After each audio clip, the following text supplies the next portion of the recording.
Hi, this is Kerry Artek with Wicked Stocks, bringing you the daily Tesla report for Friday, September 8th, 2023. Before I jump into the charts, as usual, just want to encourage you to please click like if you haven't already. Also, share the content with friends and colleagues. Subscribe to the Wicked Stocks YouTube channel. And please check out wickedstocks.com, where we offer a full suite of both daily and weekly analytical videos, just like the daily Tesla report, daily analysis in the SPY and the Triple Q, weekly analysis in the S&P 500, the NASDAQ 100, and the long bond ETF, the TLT, as well as two individual stock picks a week that you never see on YouTube that cater to the 3 to 5 week swing trader out to the 3 to 5 month near-term investor. We're always looking for 20% swings at least on those underlying sticks, underlying stocks.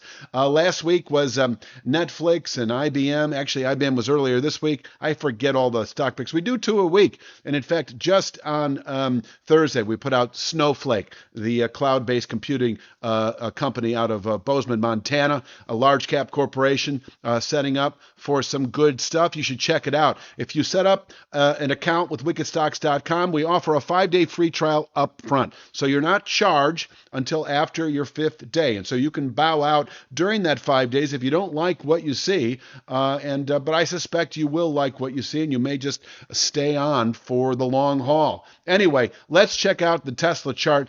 Just a big picture reminder, we came off of long-term support a month and a half ago or so at 309.29. We tested it, pushed through it substantially about 6-7 weeks ago, and fell off. I mentioned while we were testing it that you should allow for a testing of the channel base, which we did 6 weeks later, that at this week is at 222.83. And having come off that 223.80 channel bottom, guess what? 2 to 3 month possibility for returning back to the 309.29 channel top. Now, these look a little different because they're based on different price points, but that is the basic channel structure. 222.83 held nicely a month ago, and we've come off it. Now, in the interim, we've been testing the 251.79 descending two-thirds speed line. We even closed above it earlier in the week. I think that was Tuesday by a hair, only to fall back on Wednesday. And so it's been a little sloppy in terms of, that was a buy signal on Tuesday, but it was a very close call. And in fact, because of that, I'm offering sort of another level to take out. In other words, if we close today above 251.79, I see that as a sign of strength as we move into later September. Now, the truth is, as I just said, holding above the 220s, the 224.36 channel bottom, does maintain a 2 to 3 month upside objective at 309.29 anyway, and we're several weeks into that. And closing above 251.79 would be considered a near-term buy signal within the confines of this longer-term channel structure. Having just come off the base, we can rally nicely as we move into later September. But there is just a simple trend line, the red line at 255.03 today. And I'm not a big follower of just simple trend lines. I like speed lines, channels, supplemented with Fibonacci, so forth and so on. But I will say that if we close not only above 251.79 today, but also above 255.03, it just so happens at 255.03, the red line is a trend line, yes, but it's also very close to the low of the high from about a week ago. That pullback high, that day's low was 255.05. So I will say that if we close today above that trend line at 255.03, that should be the pull away factor. Now, just so you know, even closing at 252.5 or 253 even, that in itself is yet another buy signal. And as I mentioned before, I like the analogy. I think yesterday I used it's more elastic. It's like a rubber band. It's not concrete. Concrete was a little bit of a bold analogy, but I think you catch the drift. It is a level that is stretched beyond, and that's why I like the 1% margins on these longer term violations, and which we did here with this channel bottom. For instance, if we were to close below 222.83 with this long term, 8, 9, 10 month structure, it would need to be by a 1% margin of 220.60 or lower. You could make the same case with 251.79. And in fact, that 255.03 trend line is beyond the 1% margin. So, it is sort of the safety factor. I'm spending a lot of time on this, but I will say that if we push or open today above 251.79, and yes, above 255.03, 261.18 is likely. And if we settle today above 251.79, and yes, for those of you who really want that sort of more reliable final shoe to drop, if you will, above 255.03, we should rally nicely, into next week. I think if we close today above this 250s, 251.79 and 255.03, we should see this rising channel top at 274.77, quite possibly by the end of next week. On the way up, I don't think we'll see this level today, but I will say that 266.08 is a 5/8 upside Fibonacci right about here on the chart from the high in July against the more recent August low. 266.08 can contain session strength.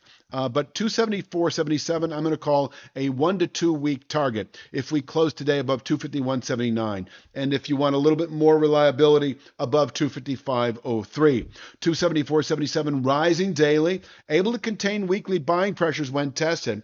And we could fall off from here for a week or so. It also lines up nicely with the 280s over the next week or so, converges with this gap between 280.93 and 289.52. So it will be increasingly legitimate, if you will, as an area to, for instance, take profits. If you got long at the end of today above 255.03, if that opportunity presents, the 274.77 channel top is our next 1 to 2 week objective. I think you can hold out for that. Now, just keep in mind that we are anticipating 309.29 still as a 2 to 3 month target, and we're several weeks into that. And so closing above the 251.79 to 255.03 area may well, anticipate 309.29. I don't know by the end of September, but as we move into October trade, certainly in reach. And I will say, just a heads up, that over the next week or two, if we settle above 274.77, we're just another 2 to 3 weeks away from reaching that 309.29 channel top once again, where we can top out on a monthly, possibly quarterly basis, and if settled above, would offer a meaningful longer-term buy signal, secondary buy signal, I should say, as we move into the first quarter of next year. Primarily, we had a nice buy signal about 3-4 months ago when we closed above this 168.01 descending channel top. That set up this channel top at 309.29 as a 2 to 3 month objective, which we realized in about a month, and then spent a month testing it, and then we fell off. And so if we close above 309.29 in the coming weeks, that sets up a 3 to 5 month rally to 414.49. I don't know why I'm spending so much time on that. Let's talk downside today. That needs to be addressed. Holding below 251.79 will allow selling pressures to build once again for the day. We can fall to 242.53. That is a 3/8 downside Fibonacci over the last few weeks. I do have that as an intraday support level. If we break 242.53, this rising 2/3 speed line expected at 237.73. So holding below 251.79, we can test 237.73 intraday, where a daily low can be placed possibly into the middle of next week. We could fill this wedge out for a few days. If we close today below 237.73, then we, within probably 2 to 3 days with that kind of volatility, retest this channel bottom at 224.36, and on the weekly chart, once again, at 222.83. This zone able to contain selling through October, quite possibly the balance of the year, and above which, once again, 309.29 remains a 2 to 3 month target. I think that pretty much summarizes it. I'll leave you with this chart today. We're pressing resistance. It's been holding. Depends on your perspective. Depends on your risk management.